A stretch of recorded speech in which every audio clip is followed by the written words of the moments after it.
delay, I'm proud to bring you Mr. Lyndon LaRouche. Well, there was some very interesting news that was given to me today, earlier, and that is that I never have seen in my life such a parade of implicit indictments of a President of the United States as was reported to me today. I'm not going to comment on the details of this report, but I simply say that it comes as a blessed sign from heaven or something of that like that, and we should be greeted as such. It's obvious that what is obvious, without going into the details, which are better stated by relevant legal authorities and judicial authorities than by me.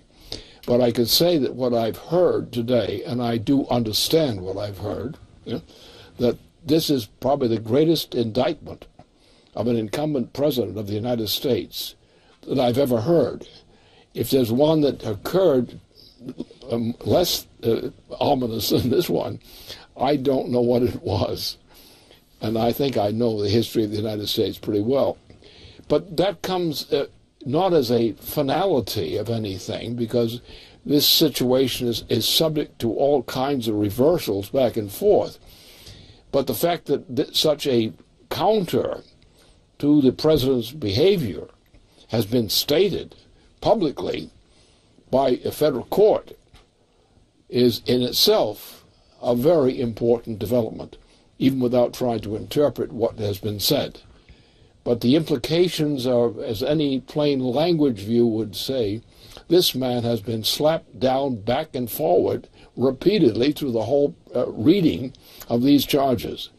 Now that does mean there's a qualitative shift in the political situation inside the United States, which the reading of these charges, conclusions I presume, have been delivered. I don't think any president could withstand what has been read against them with such precision in the history of the United States. Some people have maybe hated someone more than they hate this fellow, but they certainly have placed the charges, and I don't think that without the equivalent of some kind of coup d'etat in support of the president, that he can withstand this. If these charges are presented and concluded, and if the consequences follow, this man is probably on the way out of office, barely since the time he was reinstalled in it. So that's probably a double whammy in this case. But what this does show with conclusion, which I can speak to on that account, is that after these charges have been placed and reported by the federal court, that this president is in deep trouble. And that much is clear. Now what it means for the rest of us is that the situation was so bad in terms of the Congress that the Congress should have delivered precisely these kinds of charges beforehand.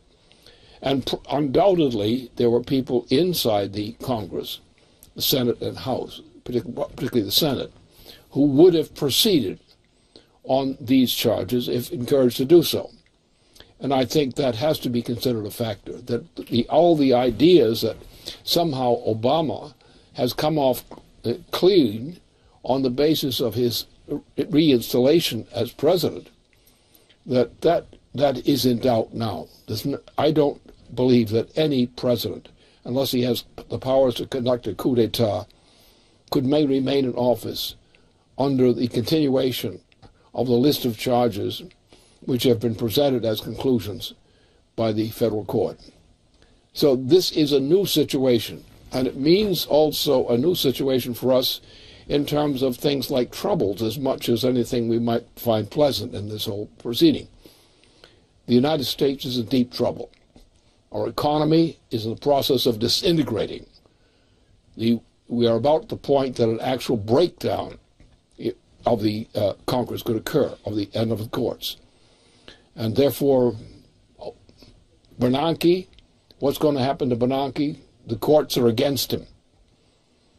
And probably that will be effective.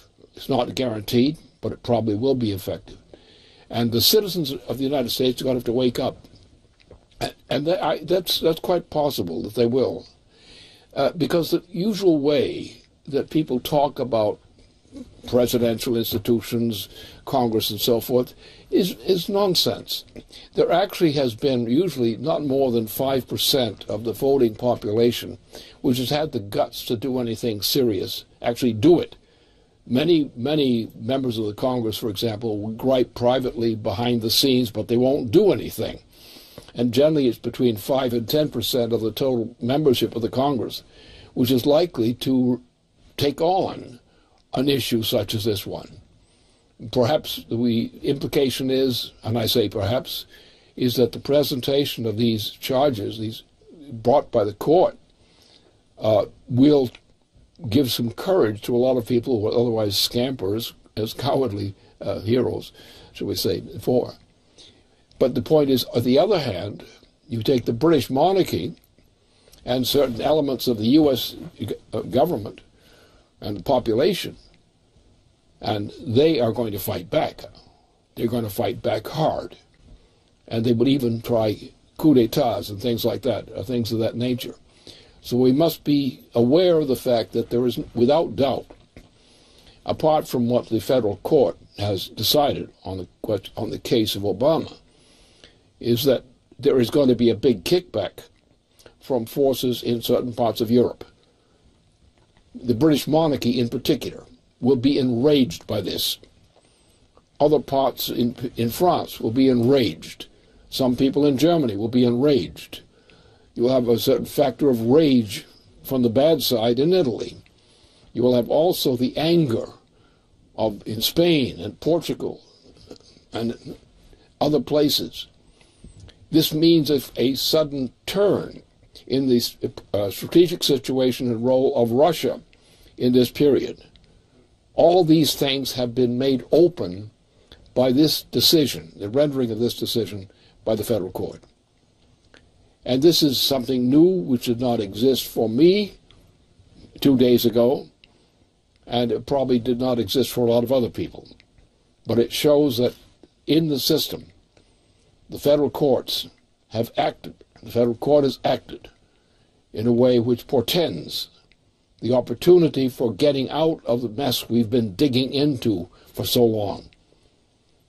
This is a new opportunity, and it's a time for the citizens of the United States to rally to the cause of our nation and prepare to support the actions of the federal court.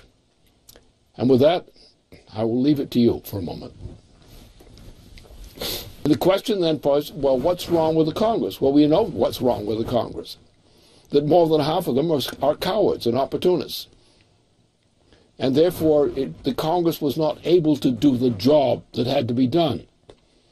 And under those conditions, it was up to the Supreme Court to see to it that the job was done, or the basis for having the job done was presented by a higher authority. And the particular list of things that I've heard all go to that point. So we're now presented, because higher authorities have realized, as I have, that this President Obama is a horror. He's a horror story. And the members of the Congress didn't have the collective guts to do anything about it. They've swallowed every indecency imposed upon them as a Congress, both in the Senate and in the House. Now, we know that, as I know, for example, you have between 5 and 15%, probably, approximately, of the members of the Congress have the guts to do anything. And therefore, the fact that the majority of members of the Congress are, by disposition, they tend to be opportunists. They see which way the wind blows, and they blow with it. So that therefore we had reached a situation in which the United States was going to be destroyed by this president. And he was even sworn in for a second term. But the fact remains, as with the Nixon case, that this is the extreme version of the old Nixon case, the old Nixon impeachment. But in this case, some authority other than the Congress was required to initiate the action which was required.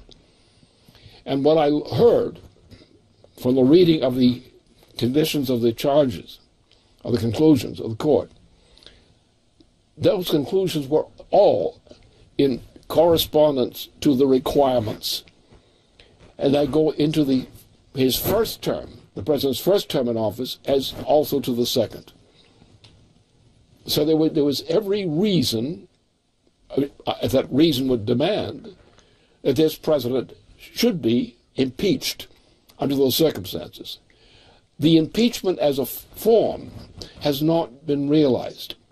The impeachment in terms of the indictment has. And that's the conclusion we have to draw. Now, that does not mean, now you're going to have the British Empire, as represented by the Queen, is going to be very angry about this. Because her whole role, her intention, it is on the edge. She cannot continue to do this if the United States continues to defy her. And the federal courts have implicitly defied her. Something deeper inside our system of government has acted to attempt to defend the United States against the travesties and crimes committed by this president. And therefore, I think that's the conclusion to be drawn. We now stand at a point, we're on the edge. The court has done pretty much what it should have done, and maybe a bit more in this case. That's good. That restores our confidence in the institutions of our government, contrary to this president. And the very minimum, the intention of the court has to be to recognize that what it has said is an honest and fair conclusion, set of conclusions. And these conclusions lead to but one further conclusion, that this guy must be impeached now. And that will probably occur. But there are other factors in the thing. There are always coup d'etat possibilities and things like that. So we don't know if this has any finality to it. But it comes so damn close to it that you almost have it say it is. Earlier today. But the key thing here is what has been said by the court as statements as a whole, not only this issue but other issues also, is a challenge to the presidency. It's a challenge to the occupation of the presidency by this president. Because he is the one who has taken the open responsibility for asserting this authority above the courts. And therefore, his very action is impeachable by nature. That much I will say is for what I am. I will let the court say what it wants to say about this, but that's what I say as a citizen, that this is the situation. Now, I also base my judgment on my knowledge of the crimes which have been committed by this president. He's a criminal, as far as I'm concerned. He's said things and done things which are criminal in their nature. He's also practiced intimidation, which is in his nature, but not in the nature of our government. There's nothing that he has done of this nature of for example, his violation of the war powers of the president, his violation of the restrictions on those war powers.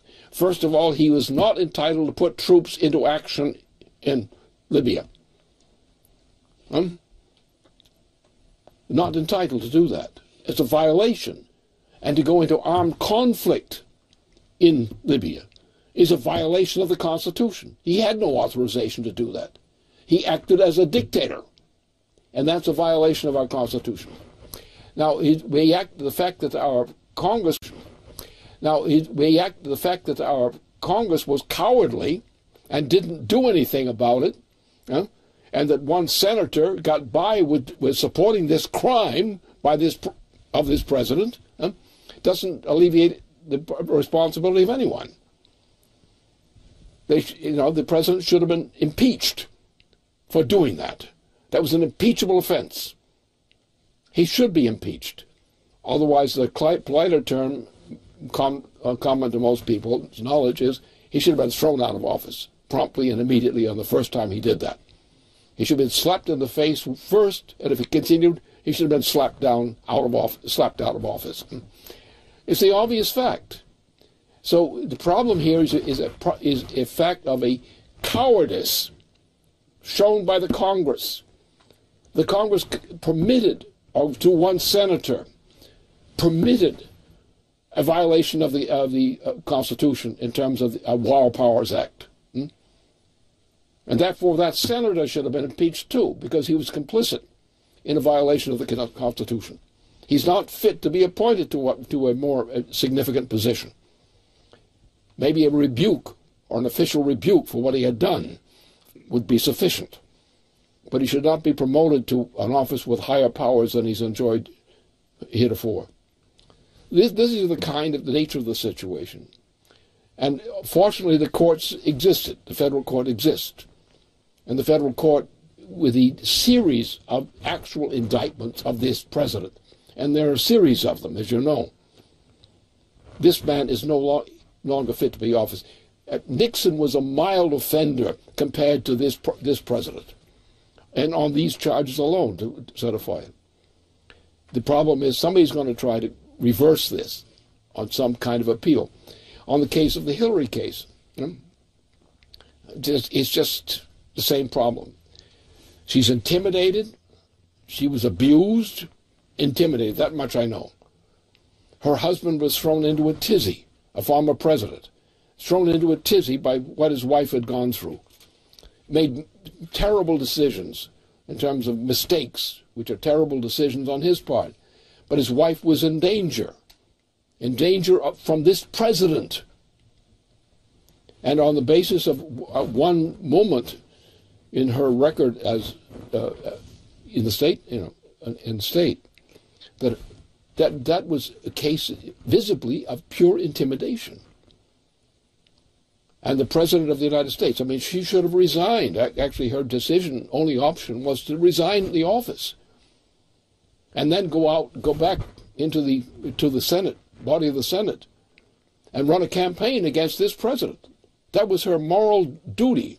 It was a mistake for anyone to push her into taking that position under that president, because they shared, at least Bill did. Bill Clinton shared the knowledge of what my view was, that she should not have capitulated to taking the position, considering the monstrous nature of the character of this president. She should have gone outside and said what she said and denounced him up and down, because she had been the only legitimate presidential candidate on the Democratic side. He was not. And she should have gone outside and moved back and rejected that in the first place, and stayed in the Senate. That's what she should have done.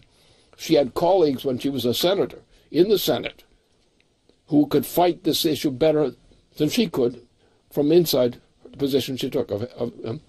So that's the kind of situation we face. So that's the way we have to react to this.